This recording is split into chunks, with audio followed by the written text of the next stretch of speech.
Hai semuanya, perkenalkan namaku Arinda Desiamara. Di sini aku akan membahas pengaruh aktivitas organisasi terhadap prestasi belajar serta teori group think. Yang pertama, pengaruh aktivitas organisasi terhadap prestasi belajar.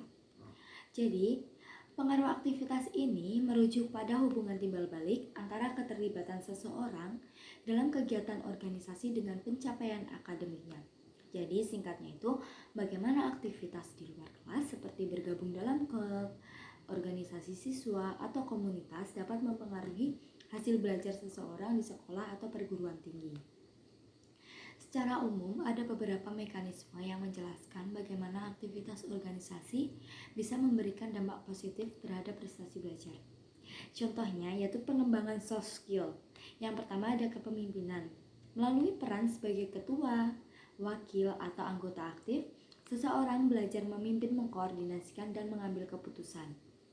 Yang kedua, komunikasi.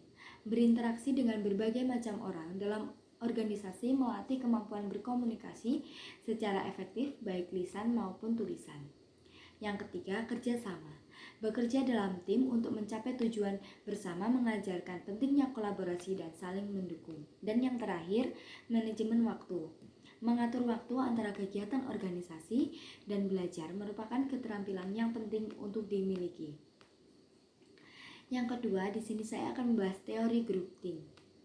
Teori group think yaitu konsep dalam psikologi sosial yang menggambarkan situasi di mana suatu kelompok membuat keputusan yang buruk atau tidak rasional karena tekanan untuk mencapai konsensus.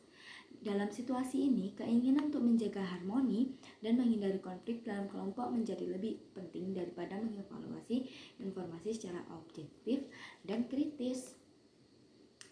Jadi, teori group think didefinisikan sebagai kelompok pemikir yang merupakan sebuah kelompok yang dibentuk untuk memberikan saran atau solusi atas suatu masalah. Biasanya terdiri dari para ahli di bidangnya.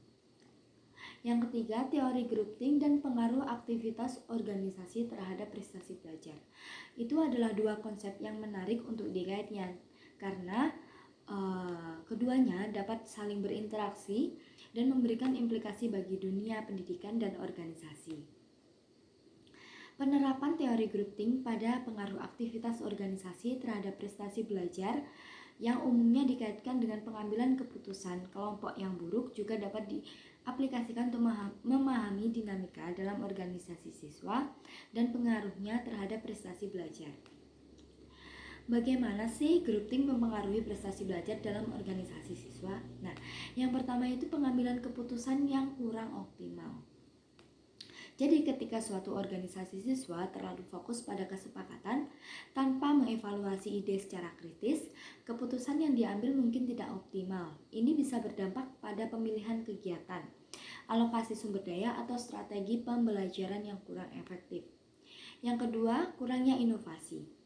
Suasana yang terlalu menekankan pada kesatuan dapat menghambat munculnya ide-ide baru dan kreatif. Akibatnya, organisasi siswa menjadi kurang dinamis dan tidak mampu beradaptasi dengan perubahan.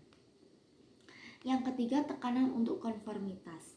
Anggota yang memiliki pandangan berbeda mungkin merasa tertekan untuk mengikuti arus mayoritas. Hal ini dapat menghambat pengembangan potensi individu dan mengurangi motivasi belajar. Yang keempat yaitu penurunan kualitas kerja.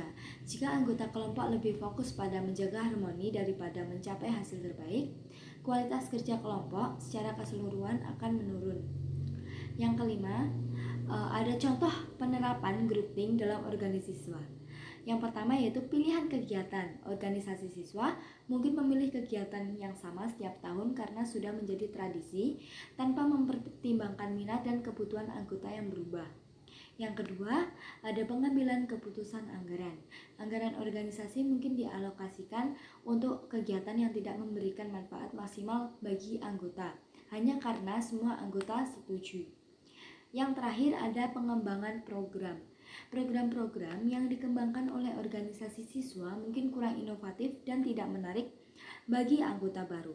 Nah, kesimpulan dari teori group think ini memberikan kita pemahaman yang mendalam tentang dinamika kelompok dalam organisasi siswa.